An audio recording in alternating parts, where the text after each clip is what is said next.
بسم اللہ الرحمن الرحیم۔ 15 شعبان کے حوالے سے آج میں مکمل ڈیٹیل سے بات کروں گی۔ 15 شعبان کی رات اور اس کا روزہ کے بارے میں میری جو تحقیق ہے، تھوڑے بہت ٹوٹے پھوٹے الفاظ ہیں، ان کو میں بیان کروں گی۔ اگر ہم مختلف احادیث کی روایات اور پھر ریفرنس بیان کرنے بیٹھیں تو شاید گھنٹے لگ جائیں، تو میں ان کا جو خلاصہ ہے وہ آپ سے بیان کر دیتی ہوں۔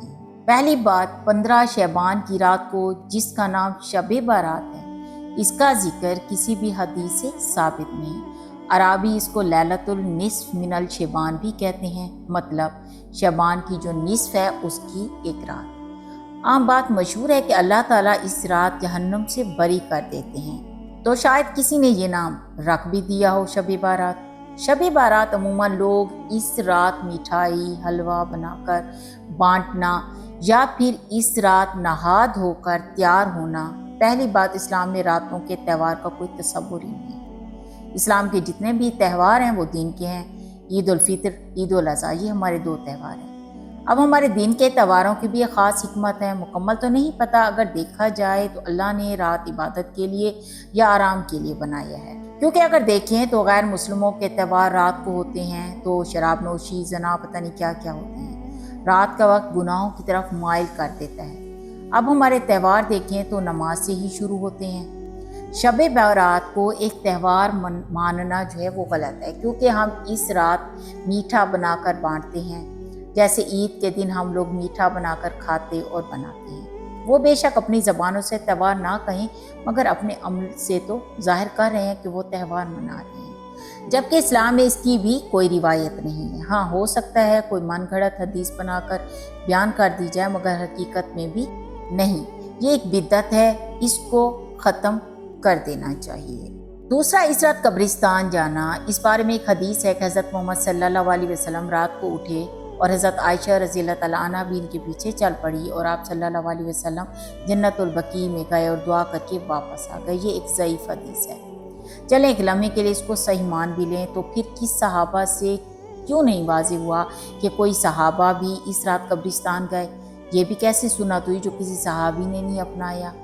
اب یہ تو ہو نہیں سکتا، خیر کا کام ہم کریں اور ہم سے پہلے صحابہ نے نہ کیا ہو۔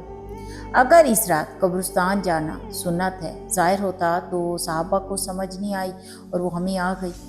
ایک لمحے کے لیے اس بات کو مان لیتے ہیں کہ وہ حدیث صحیح ہے، مگر یہ سوچیں نبی کریم صلی اللہ علیہ وسلم چپکے سے رات کو گئے، کسی کو نہیں بتایا، اور زندگی میں ایک بار گئے، تو ہمارے ہاں تو ہر سال جاتے ہیں۔ نبی کریم صلی اللہ علیہ وسلم اکیلے گئے، مگر آپ لوگ جو ہے وہ جتھے بنا کر جاتے ہیں۔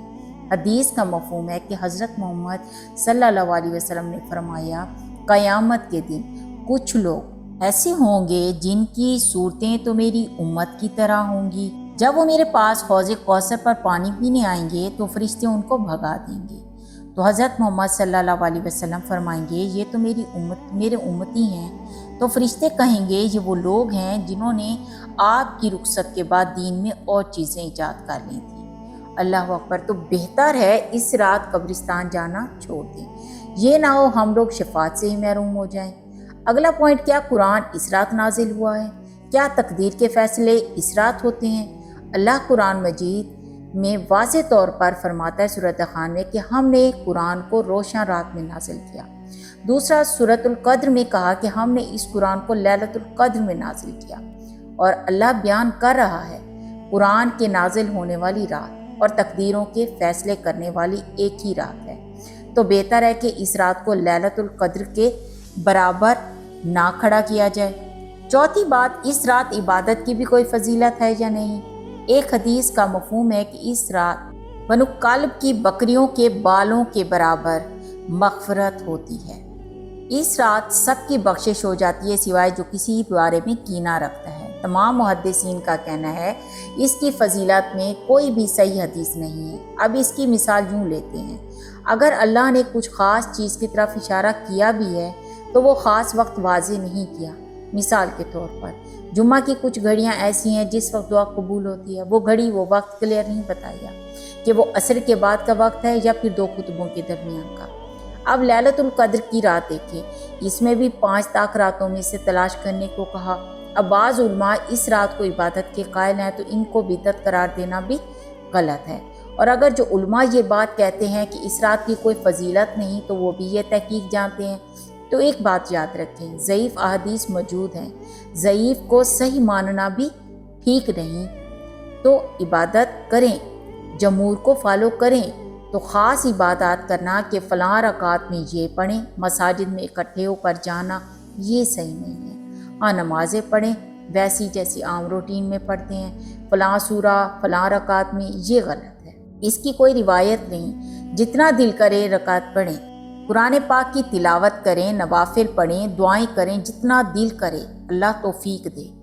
ویسے تو ہر رات کی ہی فضیلت ہے، آپ تہجد کے ٹائم اٹھیں، عبادت کریں، باقی یہ چراغاں کرنا، گھروں کو سجانا، یہ غلط ہے۔ 13، 14، 15 شعبان کا روزہ رکھیں، وہ ویسے ہی اسلامی مہینے کے ہر مہینے میں آپ لوگ رکھ سکتے ہیں۔ اللہ ہم سب کو دین کو سمجھنے اور اس پر عمل کرنے کی توفیق دے، آمین یا رب العالمین۔